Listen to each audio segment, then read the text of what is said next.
Hello, good people. This is Calculus Early Transcendentals by James Stewart, and we are on the topic of applications of the integral, and we're on section 6.2, calculating volumes. And we're going to be taking functions in the plane and rotating them about axes, either the y-axis or the x-axis, or we will be rotating about particular vertical lines or horizontal lines. So first, as you know with calculus, whenever we have a variable height or a variable length, we would want to divide our integral or divide our range into delta x slices and then approximate our area with rectangles. So here, if we're going to be calculating volumes, we're going to want to be approximating our slices with regular shapes. And so we want to talk about regular volume formulas.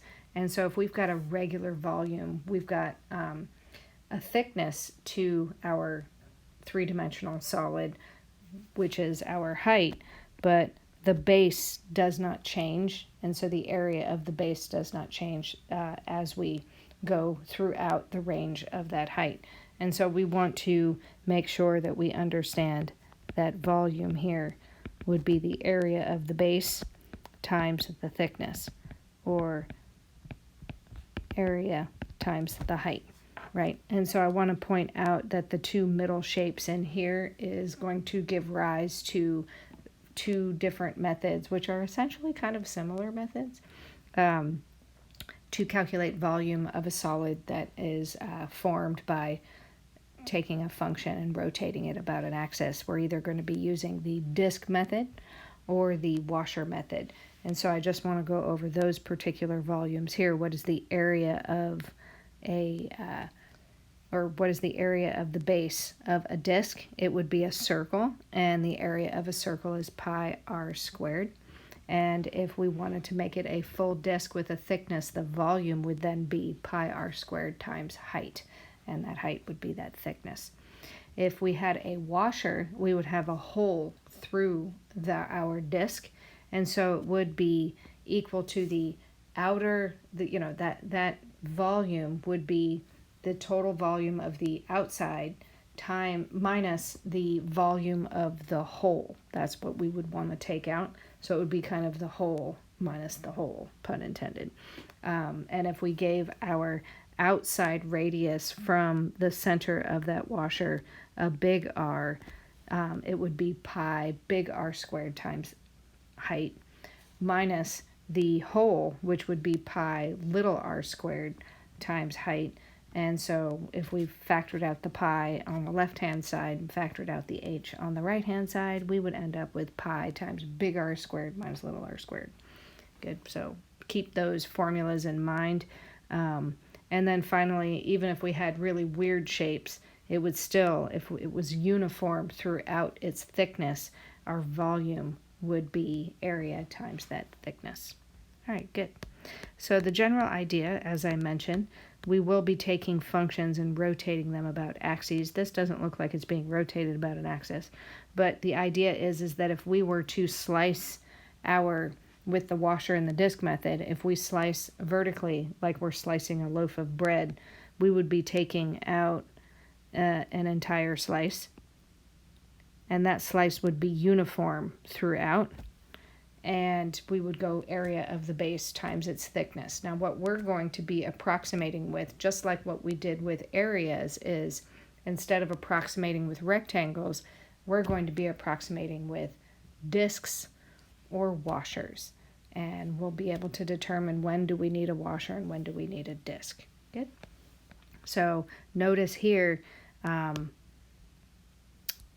do want to go over, and then if we were to actually, first we divide into normal regions or a finite number of regions, and we form an approximation, but then in calculating the integral, we take the limit as the number of regions goes to infinity, and so we get this type of scenario that the volume is going to be the integral of the range of our slices being rotated times the area of the base times the thickness.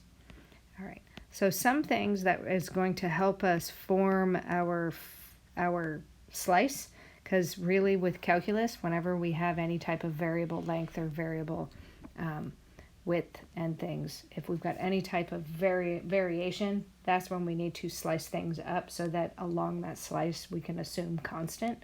And when we have constant, we can take formulas and put them together. And then when we add them together, we can, and that limiting factor will be our integral. That is all about building the slice, okay? And what will help in calculating volumes is a little bit of analytic geometry. So you've already known this before. If we take any random point in the plane, how do we get to that random point in the plane? We would start from 0, or the origin, and we would go a horizontal distance x, and then we would go up a vertical distance y. So if we just break those two pieces out, we will then say any arbitrary distance out along the x-axis from 0 is just going to be variable x.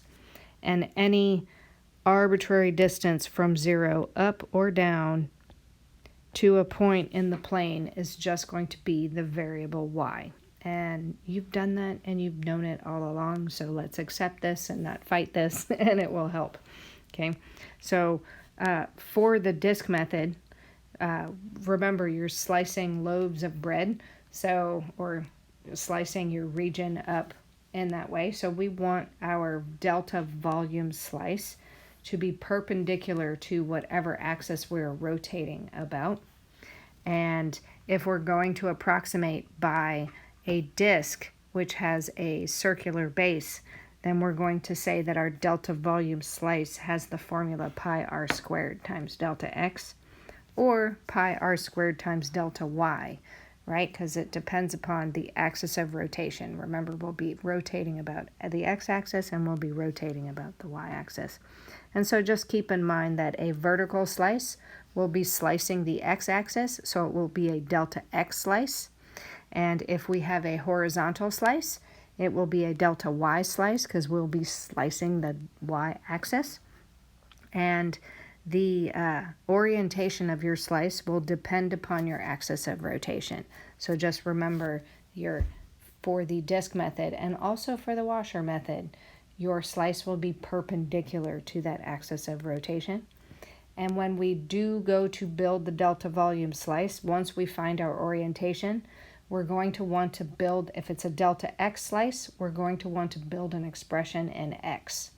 And then the range of our integral will be in x values, the x range of slices. And if we have a delta y slice, we must build an expression in y.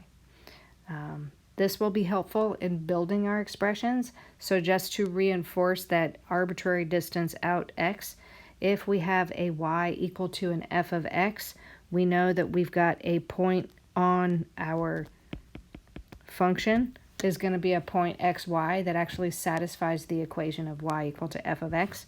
But if we go out from 0 and hit that graph, we're still going to say that that distance is x, but we're going to say where y is equal to f of x. And if we need to calculate an r and it's going to go up to that graph, and if we start from 0 up, we're going to say that r is equal to y, but where y is equal to f of x.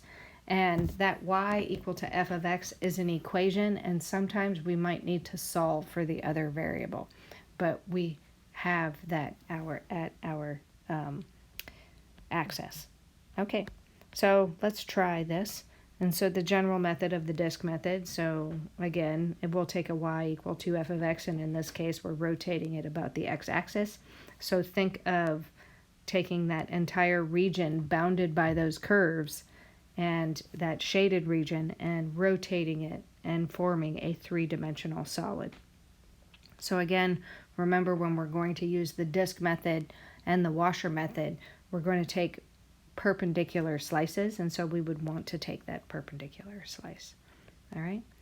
And so it is about calculating the delta volume slice equal to pi r squared delta x. Good.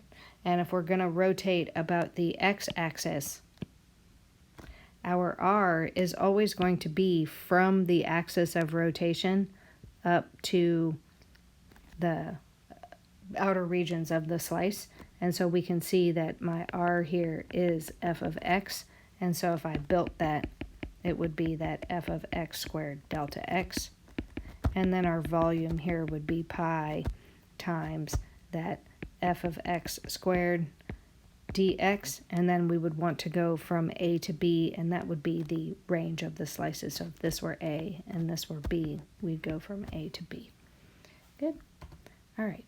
So moving right along, let's do a couple of examples. All right, so in the interest of time, I have created the graph here. It is always advisable to draw your graph. I recommend graphing calculators, or Desmos is a free one. Good Graph is another one. But in the interest of time, here we go. Y equal to e to the x is in blue. The x-axis is in pink, and ln of 2 and ln of 4 are in green, or actually put ln of 4 in purple here. But if I scroll in and I see the region bounded by those color curves, I get that green shaded region. And it says, find the volume of the solid generated when r is revolved about the x-axis. So if I revolve that about the x-axis, I actually get the rest of that curve, and it's going to be a three-dimensional solid. The next step that I take after drawing my picture is, if I'm going to identify using the disc or washer method, I'm going to draw a random slice. And my slice is going to be perpendicular to the axis of rotation. And I see here that I have a delta x slice because I'm slicing the x-axis. Good. And I know that I'm going from ln of 2 to the ln of 4. I also see that if I were to draw the complete slice and pull that out, I am going to be, this is my delta volume slice, and this is my r, and my height is going to be delta x. Good. And what is my r? My r goes from the axis of rotation to the outer curve of my slice. That is my r. I notice that if I were to draw all the other slices, every single one of those slices sits right up against the axis of rotation, so I'm never going to get a hole. So if I'm not going to get a hole, I can identify this as the disc method. And I can first say that the delta volume is going to be pi r squared times delta x, because I've figured out my orientation. My r here goes from 0 up to the curve, and so I can say that r here is going to equal y, because it's an arbitrary distance from 0 up to a curve. But then I can say where y is equal to, and which curve did I hit? I hit e to the x, right? And so now I can say that my delta volume is going to be pi times e to the x squared delta x, or pi e to the 2x delta x, just simplifying that expression.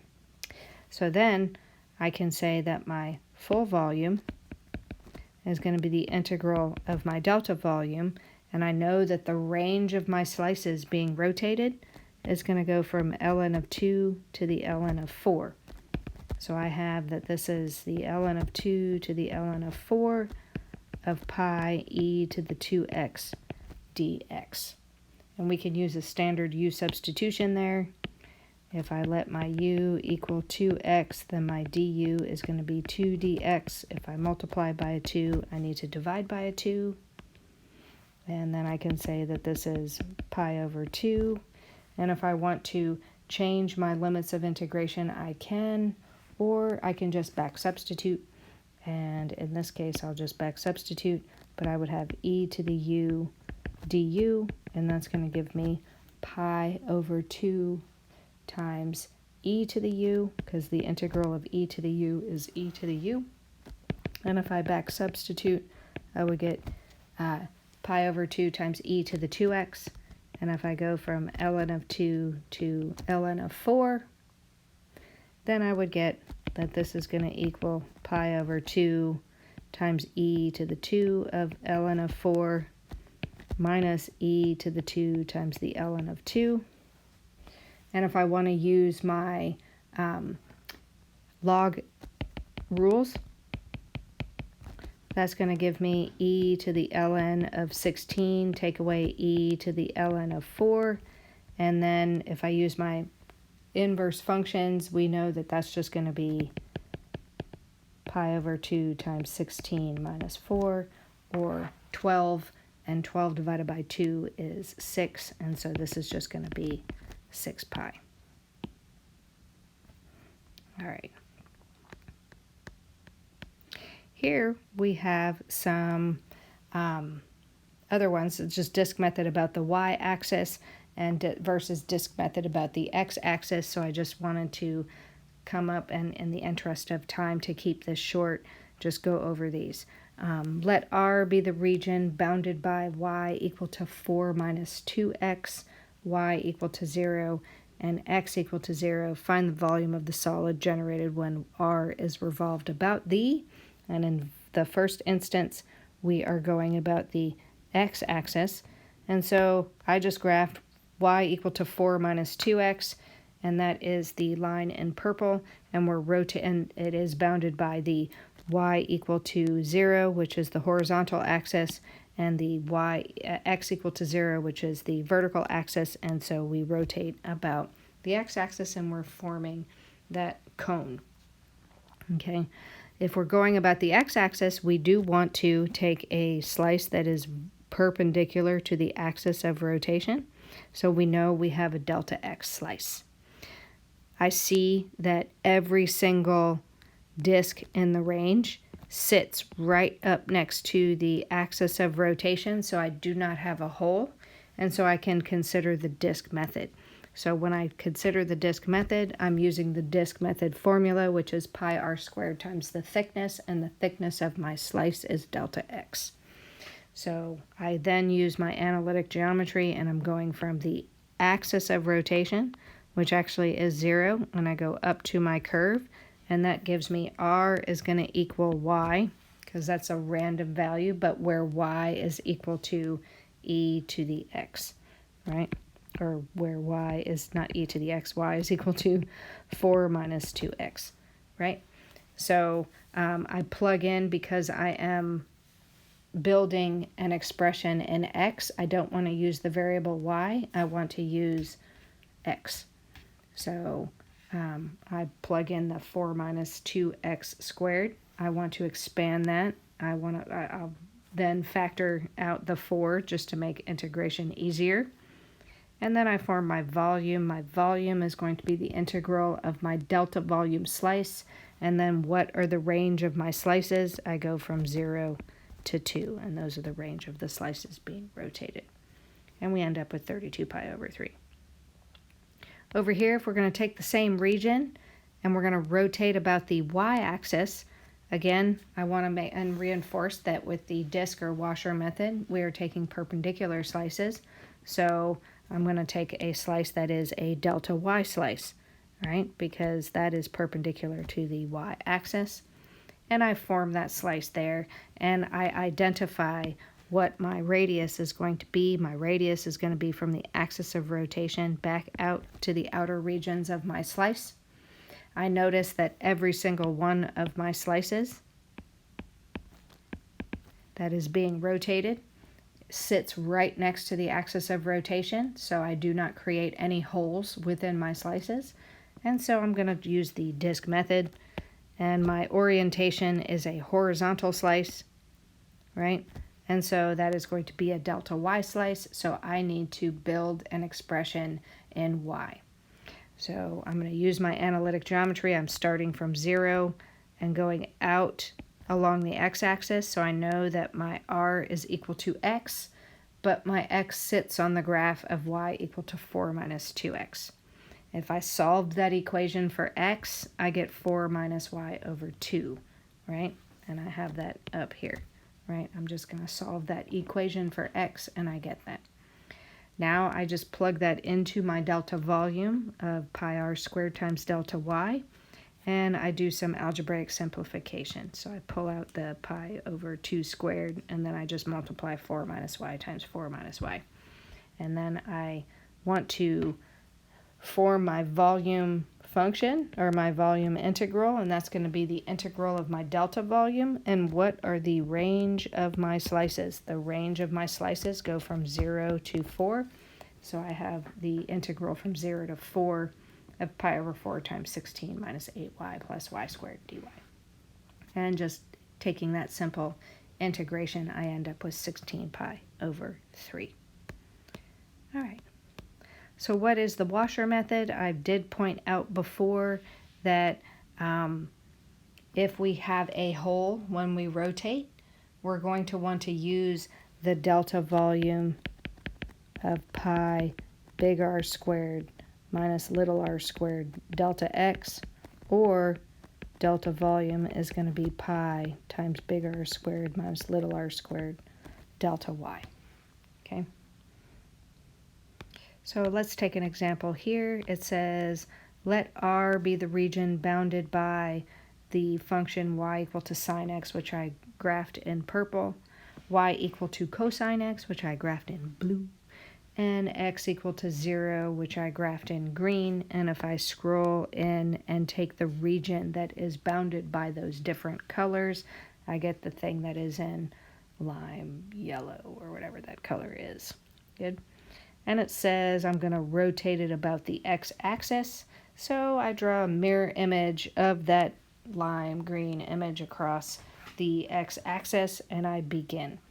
If I'm electing to use the disc or washer method, the x-axis is horizontal, so I'm going to want to build a vertical slice, right? Because that is perpendicular to the axis of rotation. And notice I had to pick up my pencil in order to draw that slice. My slice is not sitting, not every single one is sitting against the axis of rotation.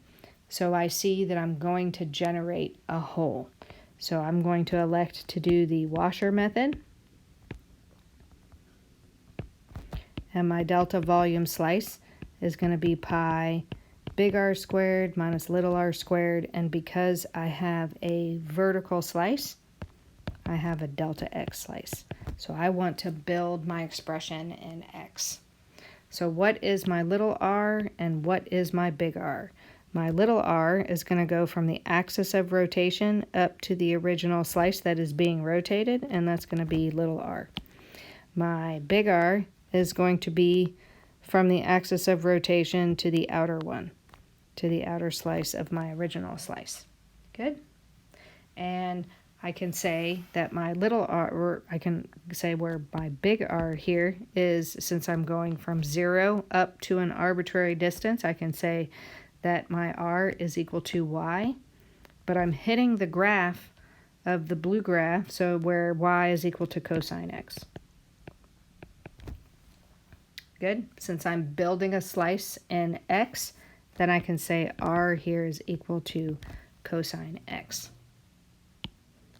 With little r, I also have that r goes from 0 up to the graph, so little r is also equal to y, but it hits a different graph, and it says where y is equal to sine x. Good? So I want to say that r here is equal to sine x, since I am building a delta volume slice in x. So when I go to build that slice, I end up with delta volume equal to pi of cosine squared x minus sine squared x delta x. And I remember a fundamental trig identity. Cosine squared x minus sine squared x, I believe, is cosine 2x. Good. So then when I go to build my volume function, or volume integral, I do know that the volume is going to be the integral of the delta volume. And what are the range of my slices? What are the range of these slices? When does cosine x equal sine x? I remember that big at 0, at pi over 4. And the range of my slices go from 0 to pi over 4. And so this is going to be 0 to pi over 4 of pi times cosine of 2x dx, right? And you could do a u substitution there. U equal to 2x, then du is 2dx. If I multiply by 2 and divide by 2, I would end up with 1/2 times pi cosine u du, and that's going to give me what function has derivative equal to cosine. That's sine, so I'll have pi over 2 times sine u.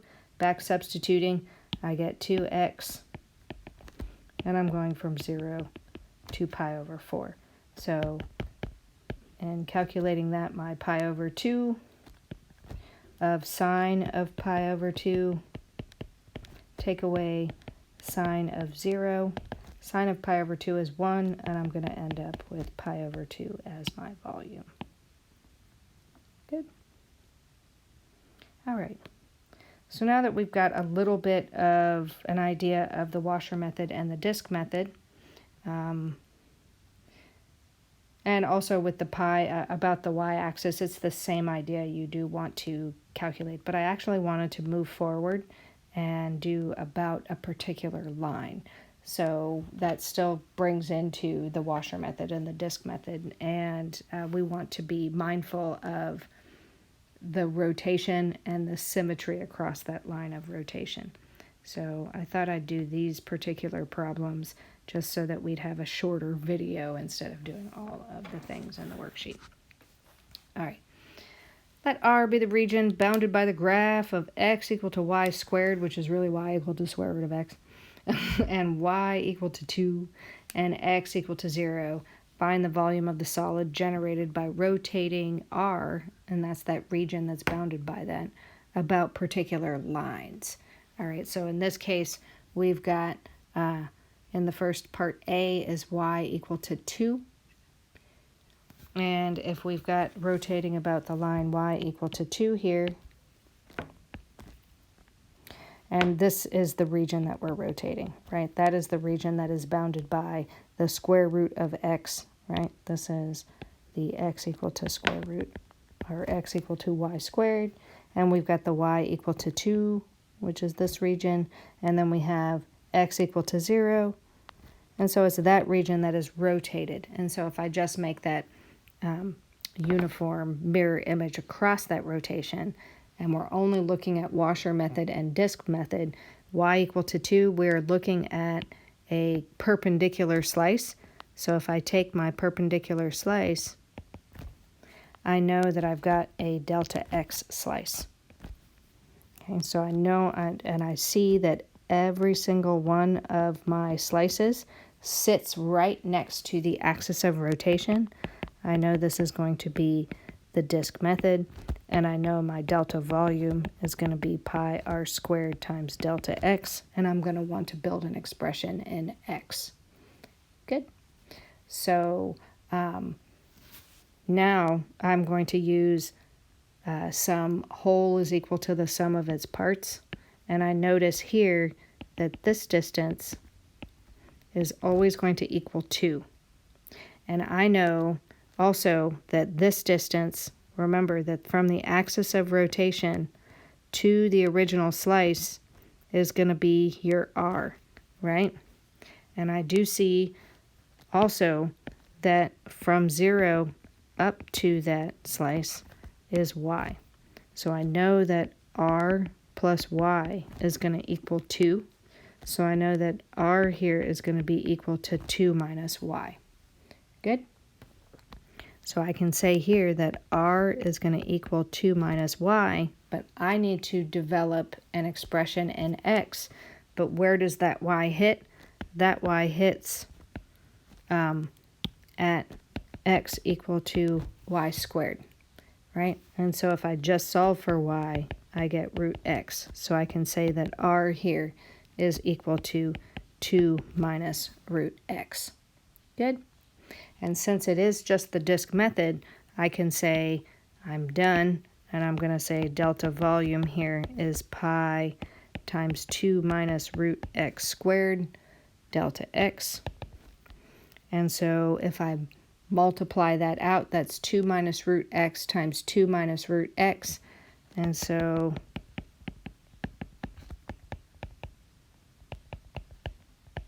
I end up with pi times 4 minus 2 root x plus x delta x.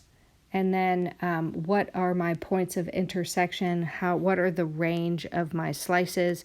I know that I am going from 0, but what is this point here? How do I find my points of intersection? I set the functions equal to each other, right? I set y1 equal to y2 and solve for x.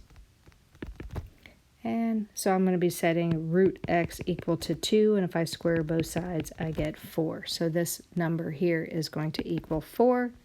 And so finally, I have what is my volume? That's going to be the integral of my delta volume, and I'm going to go from 0 to 4 because those are the range of my delta x slices. So the range should be in x, and it goes from 0 to 4. And I just want to say that that's going to be pi times 0 to 4 of 4 minus 2 times x to the 1/2 plus x delta x, and that is something that should be pretty simple to calculate. All right, so how would I set up the volume to rotate it about the line equal to y equal to 3? Okay, so make sure that you have a mirror image of the region that you are rotating. So I am rotating this region in lime green from the x-axis. This was the region that was bounded by those functions. And if I rotate, we'll notice that this is 1, right? Because this is y equal to 2 to y equal to 3. And so I have to go up another 1 and then make a mirror image there. Next step, if I'm going to use the washer or the disk method, I want to build a slice that is perpendicular to the axis of rotation. And so here I go building my slice.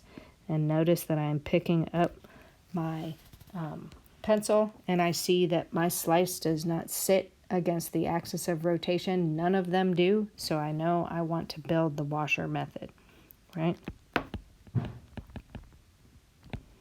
And in building that washer method, I also notice that I've built a vertical slice, so I'm building a delta x slice. And my delta volume is going to be pi big R squared minus little r squared times delta x. And now I want to start drawing my regions, or my little r's and big R's.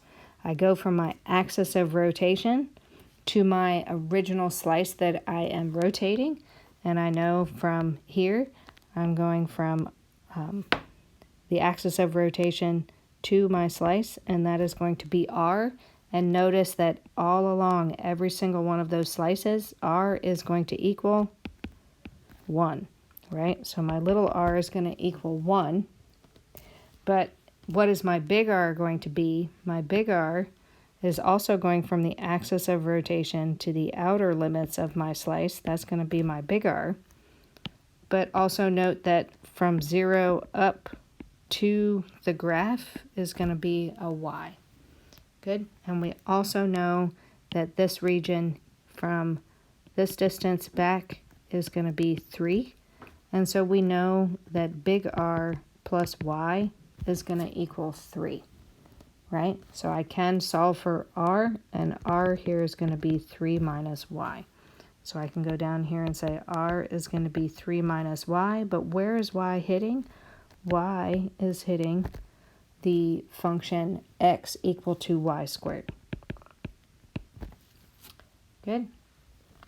And so since I need to build an expression in x, I'm going to solve that equation for x, and I'm going to replace the 3 minus y with 3 minus root x, because that's what big R equals.